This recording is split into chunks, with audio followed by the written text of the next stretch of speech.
Laila Cunningham, the Westminster Reform Party councillor, has been selected as their candidate for London Mayor. The councillor who defected from the Conservatives last year took aim at Labour Mayor of London Sir Sadiq Khan and said she had a different message for Londoners. There will be a new sheriff in town, and I'll be launching an all-out war on crime, she said. Yet many on the right and Reform's base outright reject her candidacy. Dan Wootton had a meltdown, and he tweeted this: "How is the mainstream right not getting this? Reform UK have capitulated to Islamists. Picking the Muslim Laila Cunningham to battle Sadiq Khan to become Mayor of London is deeply depressing. Nigel Farage rejected going with a true patriot in Ant Middleton, who has my support." Wootton referring to Ant Middleton, the TV personality turned far-right activist. Cunningham may be finding out that despite being on the right, her being a Muslim means she will be rejected by a cohort of hardcore Reform supporters.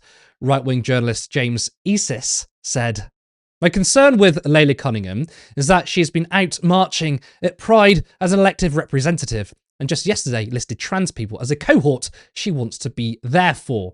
I hope that being there for doesn't extend to puberty blockers and men in women's spaces." Attached to his tweet was a screenshot of a post from Laila, made from 2022 attending Pride, and this video. Whether you're Muslim, Hindu, Catholic, gay, trans, we need a mayor that is there for everyone equally, not some select groups. Catherine Blake Locke, founder of the Brexit Party, said, "I would never vote for her. She is not English and she is a Muslim." I mean, the irony here is that Blake Locke is from a multi-ethnic family. Blake Locke's first husband was a Nepali called Gayen Sherpa, who she met in 1997 at Everest Base Camp, with whom she has 2 children. Her second husband is a British Jamaican, Christopher Kirkpatrick. I mean, you couldn't make it up, could you?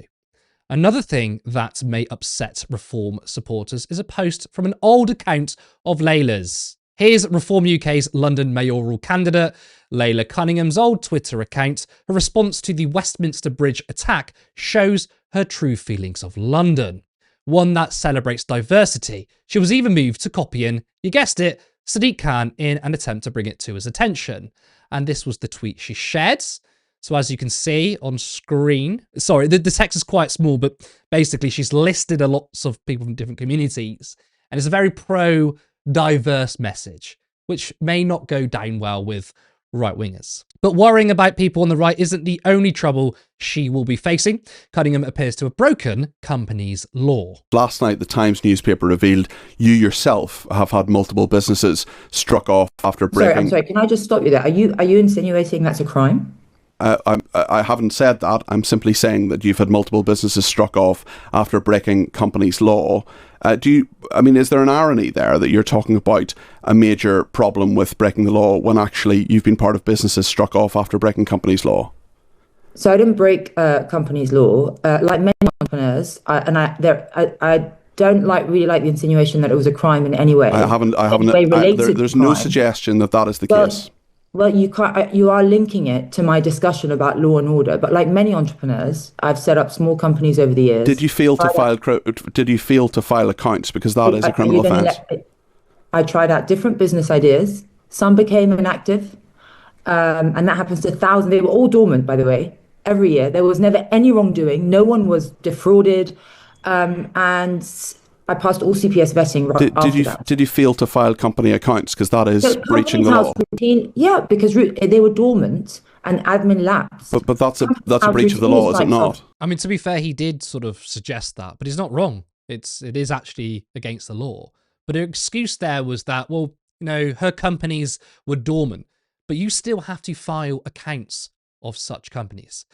Banseka, what do you make of Laila and the backlash from the right because she's a Muslim? It's so hard to feel sorry for her, knowing that she said so many horrendous racist things about so many other groups of people, unfortunately. But I mean, it's an interesting one, I think, for Reform, right? Because Reform do this quite delicate sort of tightrope walk in terms of how they engage with more sort of radical right-wing ideas to the right of them, versus an attempt, of course, to be seen as a viable mainstream party, because at the end of the day, they're in the business of winning as many votes as they can and getting majorities. Like, that's what we're talking about now with Reform. So on the one hand, you have the likes of Nigel Farage and co, who are very strategic because they'll be very hesitant to ever critique the likes of, Tommy Robinson, people who are more extreme than them, more sort of like more of a kind of ethnic nationalist or more openly ethnic nationalist than they are, because they recognise that the political presence of those more right-wing people moves the Overton window. Right, moves the Overton window to the right, which helps them significantly. It helps Reform seem more moderate and more sensible, even though ultimately they've got, I would say, fairly extreme views as well. Scrapping indefinitely to remain was a very extreme policy idea, I think. But having those people on the right of you and courting some of those people on the right of you, in a sense, is very helpful because it changes the political perspective. It changes the political sort of landscape that we're in, right? So you'll never really hear the likes of Farage sort of vociferously condemning radical right-wing views, because they know it's good for their own prospects, right? On the other hand, Reform are trying to become a major political party, gain a majority of seats in the next election. They want to, they're governing whole county councils in some place. I'm in Kent at the moment, by the way. I live in Dartford, so I live under a Reform council, right? A county council. So they're kind of balancing these two things, and they're playing sometimes a little bit of a delicate game with how they do that, right? So they want to be able to show, I think, a certain level of diversity. Zaya Youssef, Laila Cunningham, having some women involved as well, a bit of a gender balance, etc. So they want to be able to show and demonstrate that. I think they also understand there's a utility in that, which is a very, well-worn playbook by now. We've seen lots of different parties wheel out all kinds of different people with different identities to do some horrendous policy making. I also do think actually as well that Reform do want to court maybe like ethnic minority voters as well.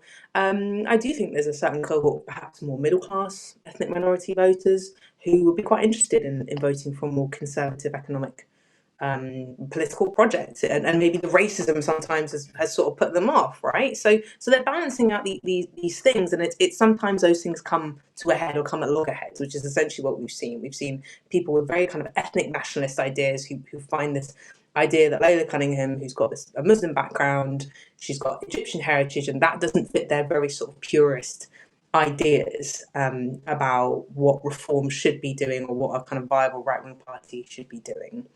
So it's kind of hard sometimes for Reform, I suppose, to straddle both. And it's probably been a bit awkward for her personally to have all of that in her mentions over the last couple of days, all this backlash from kind of quote unquote their own base of people.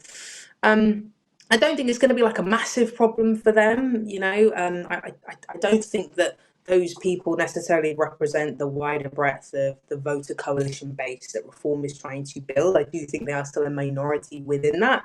Not to sound overly optimistic about the state of race in this country, but I don't think people are that crackpot, like eugenicist, just yet as some of these people are.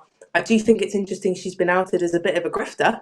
I didn't know that, and it was quite funny to see some of these old tweets of her doing a bit more sort of liberal, equality type political stuff several years ago. So I don't know if that may actually harm her a bit more, that she seems like someone who's been very opportunistic. But I don't know how much really that, having a Muslim candidate, for example, in London is really going to harm her. And as I said, having an ethnic minority do racist policies is a super well-worn playbook, with lots of success, unfortunately. I do also think she's shown herself by and large to actually be a relatively competent communicator. I think there's a reason why we've seen her a lot more, for example, someone who's not actually holding an elected I can't remember what her elected position is at the moment, but there's a reason why we've seen her, for example, a lot more than someone like Sarah Poachin, who's an MP. We never see her, probably because Reform knows she's not very good and she's not a great communicator and she can't get people on board in the way that Laila can. So yeah, ultimately, I don't think there's enough of their base that is so kind of ethnically purist. Particularly when we're thinking about a London candidate as well, which is a multicultural city, we should say. I mean, Reform tell us that all the time, but they mean it in a bad way. It's a multiracial, multicultural city, so it's also perhaps a good thing to be able to demonstrate that and show that, at least in the candidate that you have, even if the candidate's just going to sit there and tell voters in London that everything about their city is terrible. Personally, I'd be a lot more worried about the fact as a voter that her husband works for Palantir, but but yeah, I don't know how much this will really harm their chances in London or harm the party overall, but it's something that the party's going to have to keep managing and maybe at some point in the larger future it may actually cause bigger problems for them.